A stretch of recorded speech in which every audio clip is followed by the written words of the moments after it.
Por que eu acho tão importante a questão da conscientização do autismo e da inclusão?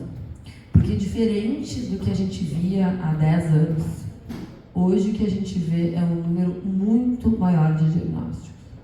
E eu vou explicar por quê. Porque mudaram os critérios diagnósticos.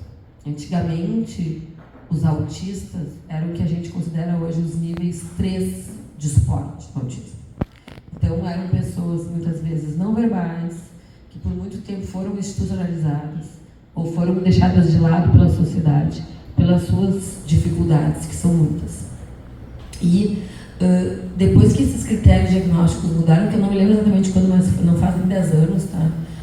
Essas são mudanças mundiais de critérios diagnósticos. A gente começou a fazer diagnóstico de pessoas que antes não tinham esse diagnóstico. E não tinham porque não existia. Os níveis 1 de suporte, até os níveis 2 de suporte, não tinham esse diagnóstico, davam outros. Ou ele é estranho, ou ele é diferente, ou ele é bipolar, ou ele é deprimido, ou ele é ansioso, ou tem TDAH, mas não tinha o nome de autismo. E hoje a gente tem pessoas autistas, especialmente níveis 1 e 2, vivendo em sociedade da mesma forma que a gente, diferente dos níveis 3, que muitas vezes, pelas suas incapacidades, estão em outros ambientes e não convivem tanto com a gente. Então, a importância da gente transmitir essa informação é de que cada vez mais vocês vão conviver, nós, como sociedade, vamos conviver com autistas. Cada vez mais vão ter pessoas adultas tendo diagnóstico de autismo. E isso eu faço diariamente no consultório. Especialmente pais e mães, que depois de identificarem os filhos voltam e dizem, eu também sou, acho que eu também sou. Daí surge esse diagnóstico. Então, como um clube, eu acho que é muito bacana essa conversa aqui hoje, porque com certeza aqui nesse clube tem vários autistas que circulam e várias pessoas que desconhecem esse tema e a importância da gente saber incluir essas crianças, esses jovens e esses adultos que devem circular por aqui. Eu trabalho com integração sensorial, que é uma característica de 100% dos autistas ter alguma questão de integração sensorial. Não existe autismo se a gente não tem algo sensorial. Isso a gente foi vendo no tempo, né? Então é um trabalho imprescindível para as crianças e adultos do espectro. Que uma pessoa a cada 36 é autista. E esse dado já está ultrapassado. Tá? Foi o último dado liberado pela Organização Mundial de Saúde, mas esse dado já está ultrapassado. A média que eu tenho visto é que numa sala de aula de 25 alunos, pelo menos 2 estão no espectro. Então, não existe hoje uma sala de aula sem um autista dentro. Tá? Então, os nossos filhos precisam saber lidar, precisam saber acolher, precisam saber. A gente tem o papel de conscientizar as crianças, os adultos, todo mundo, desse diagnóstico, porque é justamente isso. A sala de aula dos nossos filhos, com certeza absoluta, vai ter um autista. Tá? Que não é uma doença, é um desenvolvimento. A gente desenvolve, o ser humano desenvolve como um tronco de árvore, assim. E às vezes tem uns galinhos que saem antes da hora, né? A gente vê uma árvore assim, um galinho, outro. Esses galinhos são os autistas. Por algum motivo eles desviaram do tronco, mas estão ali crescendo igual, só que estão no paralelo, um pouco diferentes. Às vezes mais grossos, às vezes mais finos, às vezes com mais folha, às vezes com menos folha, mas estão crescendo em paralelo. E o nosso papel como sociedade é ajudá-los a crescer e ficar mais próximo do tronco, porque é legal ser todo mundo igual, não, eu acho péssimo ser todo mundo igual. Só que ainda não estamos prontos como sociedade para os galinhos. Então a gente tem que ajudar os galinhos a ficarem mais perto do tronco. Um dia não vai mais precisar dessa ajuda. Um dia os galinhos vão conseguir muito bem achar seus lugares sozinhos, mas por enquanto a gente tem que ajudá-los a achar os seus lugares. Né? Então assim, pessoas que têm dificuldade de comunicação, dificuldade de socialização, algum padrão de comportamento repetitivo ou estereotipado e questões sensoriais, hoje em dia são consideradas autistas. O que é dificuldade de comunicação? É alguém que não fala? Não. alguém que não consegue se comunicar de maneira semelhante aos típicos. O Fernando não fala? Fala super bem, mas de uma forma não típica, certo? Isso é considerado uma dificuldade de comunicação. Mas ele fala, dá pra entender tudo, ele fala, eu adoro conversar com ele, mas ele fala, já sai correndo, já grita, de uma forma não típica eles comunicam. Então isso é considerado dificuldade de comunicação. Ele não socializa de uma forma não típica. É dificuldade de socialização. Ele tem comportamentos repetitivos, tem comportamentos estereotipados? Tem. Isso é mais uma das características. Às vezes tem que botar um salgadinho em cima do outro na boca, não esperar nem engolir para botar mais um. Isso é uma forma de comportamento repetitivo, muitas vezes. Não precisa fazer flappingzinho com a mão, nem andar as pontas dos pés para a gente dizer que isso é um comportamento estereotipado. Né? É um comportamento repetitivo. E questões sensoriais, da necessidade de correr. Vocês viram que ele saiu correndo por aqui? Isso é sensorial. Ele está fazendo uma busca vestibular, provavelmente, por aqui, correndo para lá e para cá, olhando de perto, botando coisa na boca. Então, o Fernando foi bom, ele está aqui com a gente, fora de que um querido, mas assim, porque a gente conseguiu ver aqui o que é, né, uma criança autista, e não é necessariamente alguém que está se balançando, sem falar com ninguém, de costas, de frente para uma parede. Então, esse conceito, nós como pais, como membros da sociedade, especialmente como educadores, até educadores dos nossos filhos, a gente tem que estar alerta e ajudar a identificar essas pessoas e sugerir que esses pais dessas pessoas, ou que as próprias pessoas, as mais velhas, busquem ajuda. Porque hoje mesmo eu fiz uma consulta, antes de vir para cá, com um menino de 20 anos, que mora em Bento Gonçalves. Foi a segunda consulta dele. E a gente suspeitou de autismo, ele fez um psicodiagnóstico, fechou o autismo, e fazia uns 4 meses, 5 meses que eu não falava com ele, depois do psicodiagnóstico eu não tinha falado com ele. E ele me falou, eu me conta desses últimos meses dele, assim, foram meses libertadores. Uma criança, um jovem verbal, está na faculdade, tudo bem. Foram libertadores. Porque finalmente eu entendi todas as minhas diferenças, que davam todos os nomes. Inclusive ele passou por tentativas de suicídio, nunca identificado, é deprimido, é ansioso, é bipolar, é isso, é aquilo. Não, ele era autista, então, assim, foram os melhores meses da minha vida depois que eu tive um diagnóstico de autismo. Então nós temos o dever de conscientizar a população e de ajudar dessa forma. Isso é uma super ajuda. E eu falo muito isso quando a gente dá aula para professores, assim, os professores têm um papel tão importante, né? De alertar os pais, olha, tem alguma coisa que não está indo bem. Eles passam um dia vendo crianças, eles conseguem comparar desenvolvimentos. E aí eles podem dizer, olha, tem alguma coisa que não está indo bem, procura uma ajuda, vamos tentar ver o que está acontecendo e auxiliar. Então essa era uma coisa que eu queria dizer. E a outra coisa que eu queria dizer é que não existe um tratamento. Ele é autista, então dá tal risperidona e está tudo resolvido. Não é assim, tá? Existe indicação de remédios, sim, dependendo muito do caso. Cada caso é um caso. Nenhum autista é igual ao outro. Nem se for em gêneros idênticos, tá? Então não existe uma receita de bolo para tratamento. Às vezes a gente medica, sim, quando existem comportamentos disruptivos, de auto-heteroagressão, muita desatenção, hiperatividade. Às vezes a gente precisa dar um auxílio medicamentoso. Mas o tratamento principal é o tratamento comportamental, que pode compreender uma gama imensa de terapias, mas que, na grande maioria das vezes, inclui uma integração sensorial, uma fisioterapia, uma fonoaudiologia, uma terapia comportamental, uma psicomotricidade, uma musicoterapia.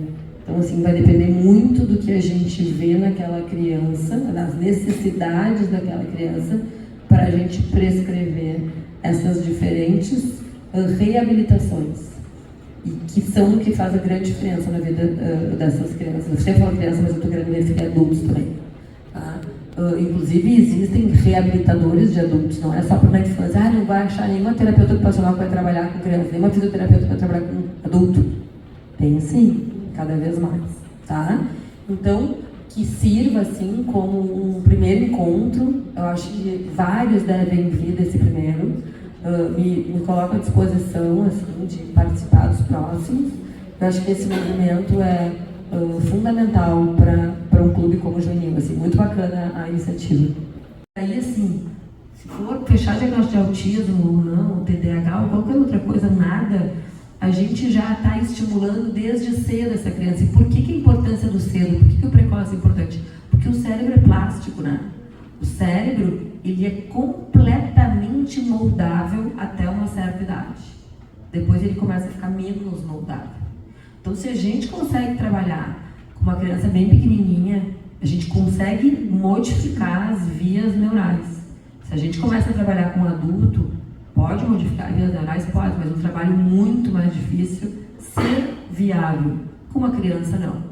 Então, sim, se desconfia de alguma coisa, o trabalho tem que ser precoce para que a gente consiga modificar, de fato, o curso da condição.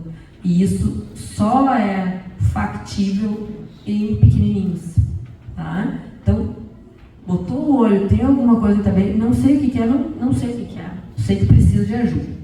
Vamos para FID, vamos fazer isso, vamos fazer aquilo, depois a gente vai reavaliando. E aí, pelo menos, ninguém está perdendo tempo. Tanto é que hoje em dia,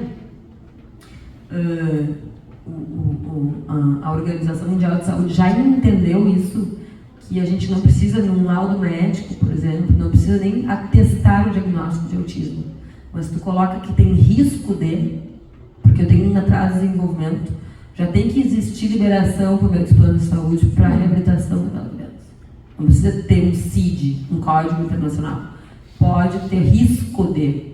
E aí tem indicação de reabilitação e o plano de saúde tem que cobrir aquela reabilitação, pelo menos parcialmente, essa cobertura. Então, identificou-se algum atraso maior, alguma coisa que me está cheirando bem, pá, comece. Vamos lá, daqui a pouco a gente reavalia. Talvez já não precise mais. Tá?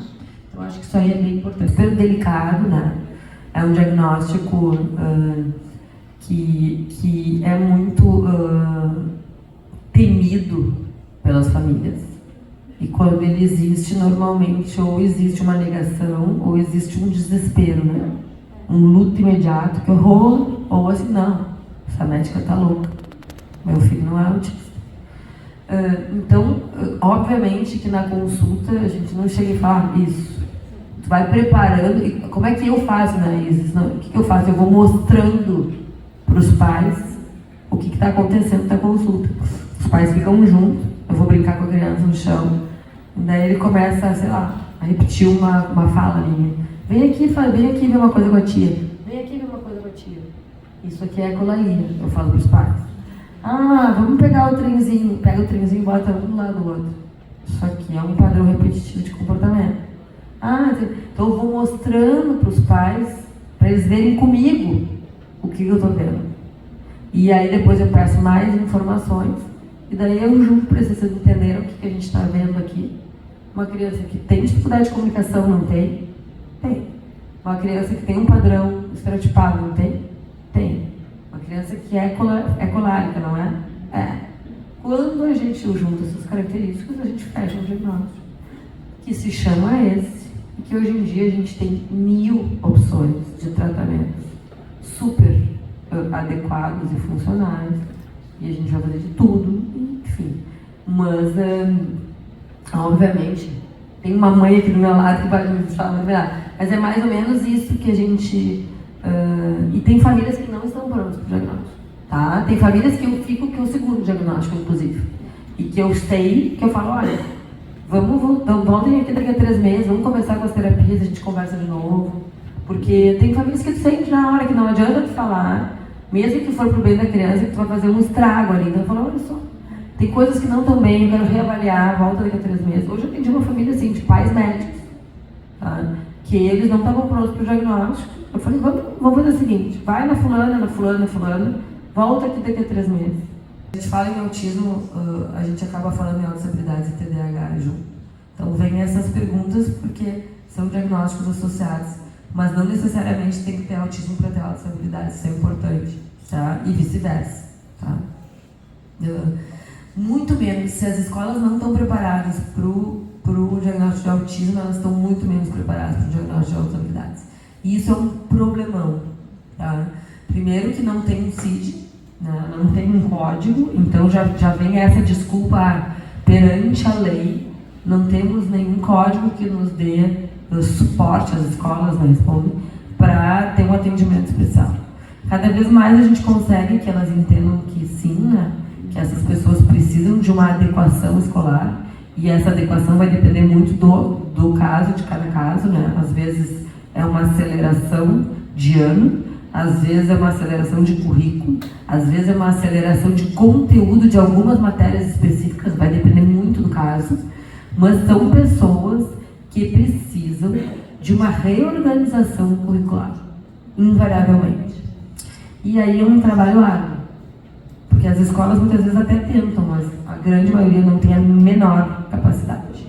O que eu tenho sugerido para minhas famílias atípicas com altas habilidades que têm condições financeiras, que consigam um aconselhamento privado, e daí eu dou o nome de pessoas, para essas pessoas ajudarem a escola a adaptar o currículo para aquela criança específica.